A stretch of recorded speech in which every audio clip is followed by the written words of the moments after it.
Hello and welcome to NDTV 24/7. I'm Rohit Wellington. Let's begin with our top story. India has taken strong note of a 100-home Chinese village in Arunachal Pradesh mentioned in a recent US Department of Defense report, details of which were first reported by NDTV.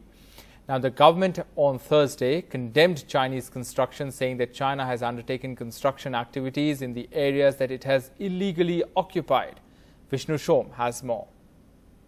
The government has conveyed that in no unclear terms that this has been conveyed to China as well, not just now, but in the future as well. They've also indirectly referred to the NDTV report, saying the media reports had come out a few months back. In fact, the media report was an NDTV report where we brought you the picture that you see on your screen. That is of this 100-home Chinese village that has been constructed in the Upper Subansiri district of Arunachal Pradesh. This is territory that the Chinese have occupied from 1959 onwards, but India has never given up its claim on it.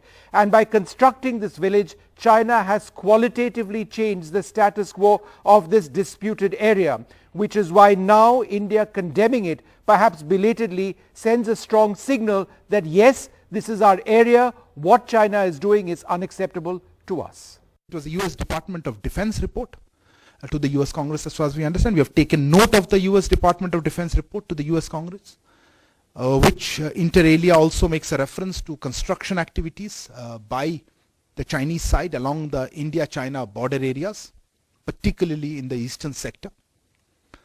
Reports had also appeared in the media earlier this year on this issue. As we had stated then, China has undertaken construction activities in the past several years along the border areas, including in the areas that it has illegally occupied over decades. India has neither accepted such illegal occupation of our territory, nor has it accepted the unjustified Chinese claims.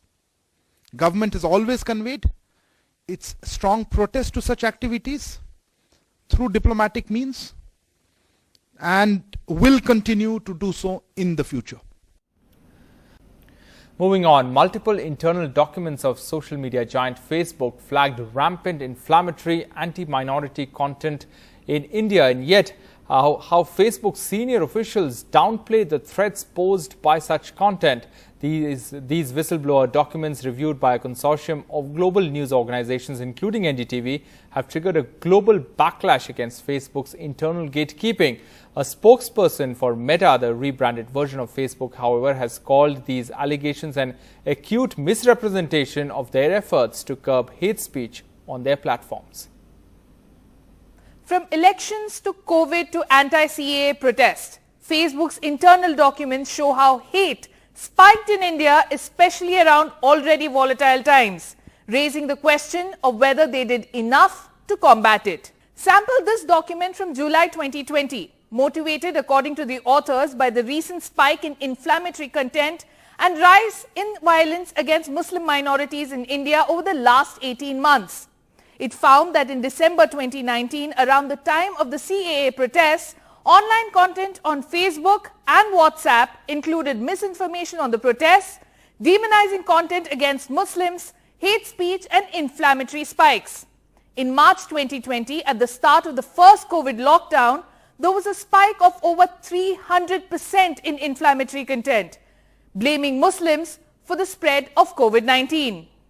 These documents are part of disclosures made to the American Securities and Exchange Commission and provided to American Congress in redacted form by the whistleblower Frances Hogan's legal counsel. The redacted versions received by Congress were reviewed by a consortium of news organizations, including NDTV. Internal documents also reflect the human impact of the spike in hate, captured in interviews conducted by Facebook of Muslims and Hindus in India. Muslim users felt particularly threatened or upset. Hindus, on the other hand, did not express similar fears. A Muslim man from Mumbai said that he was scared for his life. All Muslims are going to be attacked due to the wide circulation of Islamophobic hashtags like Corona Jihad.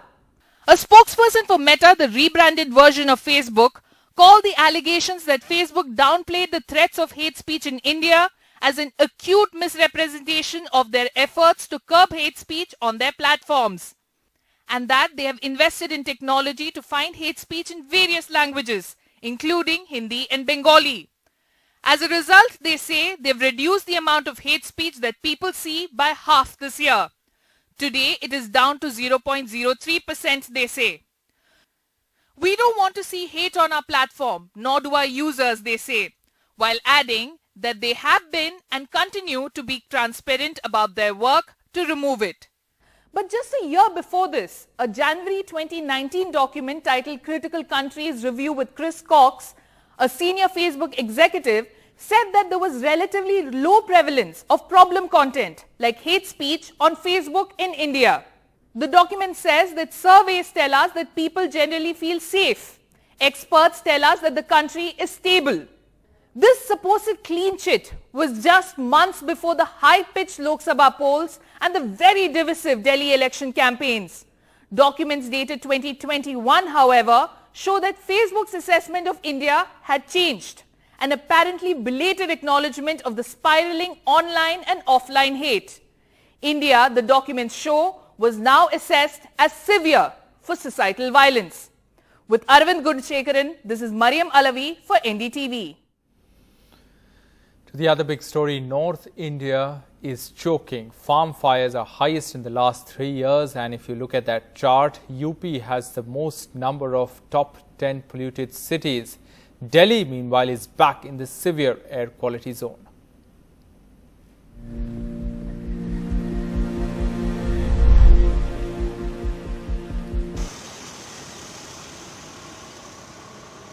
Blanketed by thick smog, endless clouds of toxic foam on the Yamuna River in India's capital, a convergence of environmental failures of current and past governments.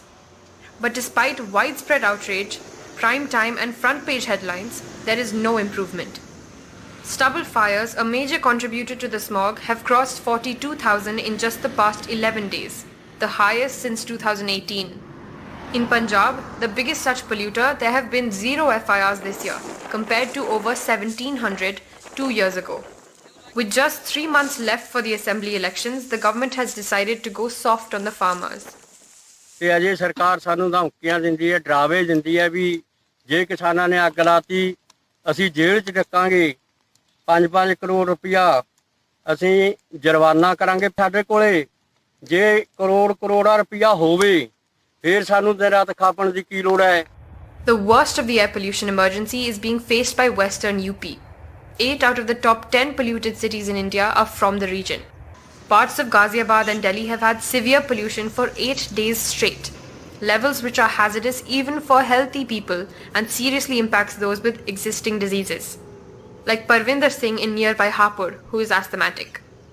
जब से ये pollution बढ़ रहा है हापुड़ के आसपास, तो उसके बाद जो है सांस लेने में दिक्कत हो रही है और डॉक्टर ने भी सुबह शाम निकलने के लिए मना कर दिया घर से बाहर।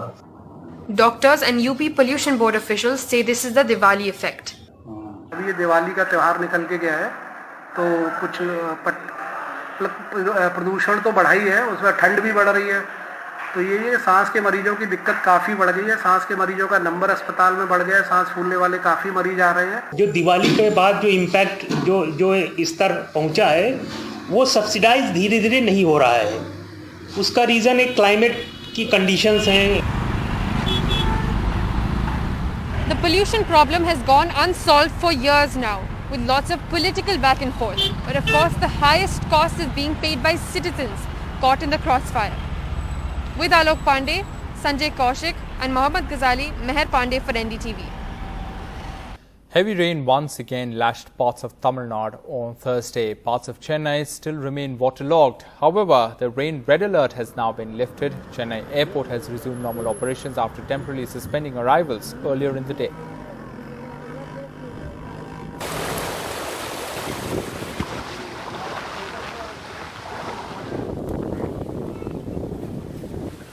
An elderly woman requiring medical help rescued by boat as residents in this low-lying pocket of Velachery in South Chennai woke up to knee-deep to waist-deep waters. It rained about 16 centimeters overnight, 11 centimeters above normal as the depression over the Bay of Bengal approached the coast. தற்சமயம் வந்து 5 பேரை rescue பண்ணிட்டோம். இனிமே யாரும் உதவி கேட்டால் அவங்களுக்கு உதவி செய்யறதுக்காக நாங்கள் தயார் நிலையில் திரும்ப எனக்கு இப்போ இறங்கி நின்றா இடுப்பு அளவுக்கு தண்ணி இருக்குது. இன்னும் போக போக அங்கிட்டு ஆள டெப்த் கூட இருக்குது. These are traditional low-lying areas. During every monsoon you see so much of flooding here. And look at this, water has entered all these homes. In fact, this house is shut now, but water has gone inside, and this is the case everywhere. This is part of the IT corridor in Chennai. Several communities, from IT professionals like Rishi, Meetsula Zubin, and ordinary workers, had to wade through waters. Trying to stay outside only because we are feeling not safe.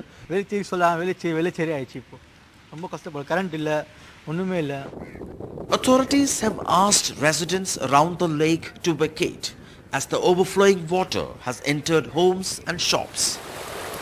One reason are high rises like these, which have come up on the catchment area, giving no space for water to drain away. It seems there are few lessons learned from the 2015 floods. The urban growth, you cannot stop it because 80% of population is going to live in urban areas in next 20-30 years. It is going to have, we have to pay a price for that. So definitely, I'm paying a price now. The city has already received 100% higher than the average 25 centimeters rain for October. Met Office says rains will ease after the depression lands later this evening. With Suresh in Chennai, Sam Daniel, Find the TV. Time for a short break. Lots more on the other side. Stay with us.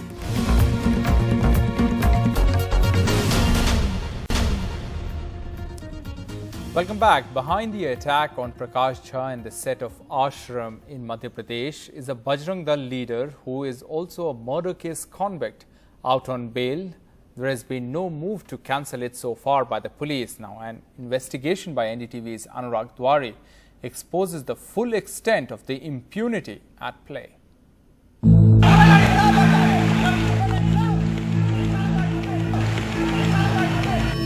October 24th, Bhopal. As a mob of the hardcore Hindutva outfit Bajrang Dal attacks the set of Ashram, Prakash Jha's web series, blackening the face of the acclaimed filmmaker, its leader brags to the media. Bhopal की धरती पर आकर के वो अपनी film बना लेगा. Bajrang Dal challenge किया है, इस फिल्म को बनने नहीं देंगे. अभी केवल प्रकाश झा का मुंह काला खड़ा है. भाभी देव को ढूंढ रहा है. The man is Suresh Sudele, Prant Pramukh of the Bhopal unit of the Bajrang Dal. Today out on bail, he is a free man. We find him at the office of the Vishwa Hindu Parishad in Bhopal, looking untroubled. Police say that they are not to blame since the Ashram team was reportedly not keen on filing a complaint. They booked Sudele and others involved in the attack under minor sections of the law, which means they got bail immediately the day after being arrested. But Sudele has a violent past. He was convicted in a murder case of a Bhopal-based businessman called Bhagchand. In this clip from 2011, he can be seen asking for money from Bhagchand.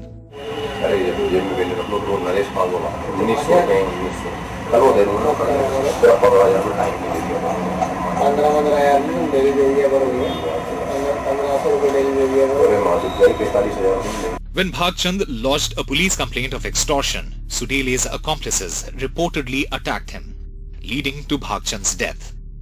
A crime for which Sudele was convicted for 14 years, getting bail in 2015.